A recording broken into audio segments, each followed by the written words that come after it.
"I didn't realize it went to the FBI." Those were Pam Bondi'S exact words under oath. Stop and think about that. The Attorney General of the United States admitting she didn't even realize what her own office was sending directly to FBI agents. In a world where national security hangs on every detail, that's not just a slip, that's a red flag. Thank you, Chairman. Thank you, Ranking Member, Attorney General. Thank you for joining us today. Our law enforcement officers, first responders, and local safety agencies are the backbone of our communities. In Northwest Indiana, I've worked hard to bring critical federal grant dollars home, funds that directly support the brave men and women who protect us every day. Unfortunately, funding for 2025 has been rescinded, weakening our public safety framework and making our neighborhoods less safe. I firsthand have a positive impact in securing dollars and investments for Gary, Indiana, East Chicago, Lake County, and Michigan City that were force multipliers that were technology such as license plate readers and the COPS grant. I'm asking you today, what can we do to ensure that those funds are going to continue to flow to my district? And in light of the HIDA, I'm in Northwest Indiana, Gary, Indiana. We are a HIDA district where we have the Chicago traffic. That's vitally important to my district. I just need commitments that funding will continue to be going forward and that our agencies will have that support. Congressman, thank you for bringing that up. I'm well aware of the HIDA. I believe that's in Maryville. Is that correct? You are correct. And yes, that funding will remain where it is. We do not intend on touching that funding. We want to protect HIDA. Very good. So in light of the escalation with Iran, part of our cybersecurity and our infrastructure when it comes to our electric grid, our banking systems, that is a new threat. Does this budget reflect increasing our cybersecurity protections, and how is the Department of Justice going to protect our infrastructure when it comes to bad actors such as Iran coming directly at our infrastructure in a cyber attack? Yeah, we have $50 million for cybersecurity, and also in the one big with an M, 50 million. 50 million, Okay. yeah, but also in the one big beautiful bill, it is also addressed to give us more resources. And it's not only Iran, as you well know, it's China as well. But Right. Yes, I wholeheartedly agree with you. In the Congressman. reconciliation, tomato, in the reconciliation bill, can you tell me what more resources are going to go towards cybersecurity? Because I was under the impression that was decreased.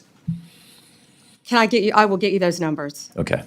Yes. I want to do everything I can to help you protect cybersecurity, all of us in this country, not only again with Iran, but also with China and all of our foreign adversaries around the world. Okay. And then just a question of curiosity that I have. Director Patel was here a couple of weeks ago, and we talked about the emails that went to the FBI agents, meaning please tell us what you did at the end of the week. Give us 5 reasons why you did. At first, Director Patel said that didn't exist. Then he specifically said, well, that came from the Department of Justice to the FBI agents. And his words, I told them not to fulfill that obligation. How do you manage that if you give a directive to your director of FBI and he chooses not to fulfill that? And where did that information go? So when someone from the FBI, an agent, fulfilled that obligation of giving you the information of what they were working on, where did that data go and how is it secured?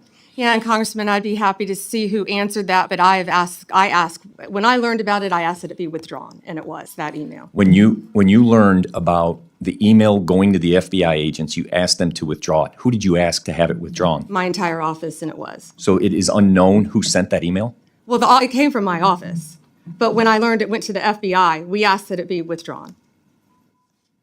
Where is the gap of my understanding? If it came from your office, you're telling me you didn't send it? I didn't realize it went to the FBI. That email went out. So- and the purpose of that email was to make sure, just so you know, it was to make sure that these people were sitting at their desk and working and alive, that there were people actually Okay, responding. and I agree. It could have been, I got up and got a cup of coffee. Sure. That So was without the going into purpose. that, the people that did answer it, where did that data go? I will find out. I will get you that information. And I only ask as a national security issue as Absolutely. they are working on sensitive issues. And I thank you for joining us, and I yield back my time. Thank you. This hearing revealed one of those moments that stops you in your tracks, not because it was loud or dramatic, but because of what was quietly admitted. Congressman Frank Mrvan pressed Attorney General Pam Bondi on something that should never have slipped through the cracks, an email directive sent to FBI agents. Now, let's pause here. The Department of Justice and the FBI are not casual workplaces. These are the people handling counterintelligence, terrorism investigations, cyber attacks from hostile states. Their work touches on some of the most sensitive national security issues America faces. So when you hear that an email directive was sent out to FBI agents requiring them to essentially check in on what they were doing, you would assume the Attorney General herself would have full knowledge of that process. But what we heard instead was startling. Pam Bondi admitted that, yes, the email came from her office, but then she added the shocking line, "I didn't realize it went to the FBI." Think about that. The top law enforcement officer in the country acknowledging she didn't fully realize what her own office was directing FBI agents to do.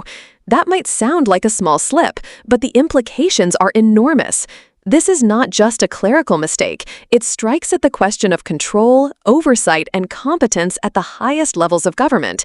If directives can leave the Attorney General's office without her clear understanding of their scope or destination, what does that say about how tightly the Department of Justice is being run? And Congressman Mrvan pressed on the most important point. If some agents complied with that directive, if they actually reported what they were working on, where did that data go? Who had access to it? Was it properly secured? Remember, these aren't reports about office schedules. These are FBI agents, people likely working on organized crime, terrorism, espionage cases. Information about their activity, if mishandled, could expose methods, operations, or even the identity of confidential sources. Bondi tried to downplay it. She said the purpose of the email was just to make sure agents were at their desks and working. But let's be honest, that explanation doesn't erase the concern. The FBI is not an office where you need to monitor coffee breaks. These are trained professionals working on high-stakes investigations. The very fact that her office felt the need to issue such a directive and then lost track of how far it went is what makes this moment so revealing. It highlights something we don't often think about. In government, especially in agencies tied to national security, even small missteps can ripple into big consequences. A poorly worded directive, a miscommunication between the DOJ and FBI, an oversight by leadership. Each of those cracks might seem minor on its own, but when you're dealing with sensitive intelligence work, those cracks can be exploited by foreign adversaries, by hackers, or even by those within the system who want to undermine accountability.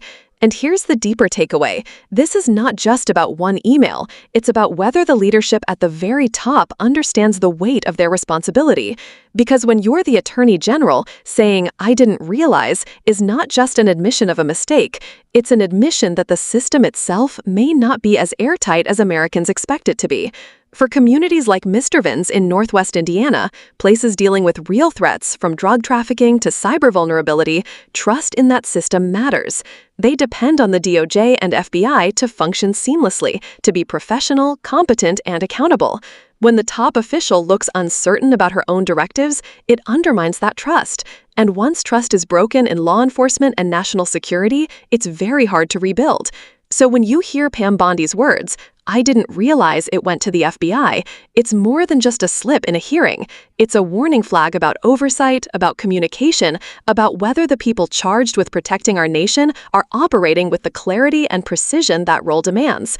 And here's the bottom line. In matters of national security, "I didn't realize" can never be good enough. If you care about accountability and believe our leaders need to answer tough questions, make sure you subscribe and stay tuned here. Because moments like this, quiet admissions that reveal much bigger problems, are too important to ignore.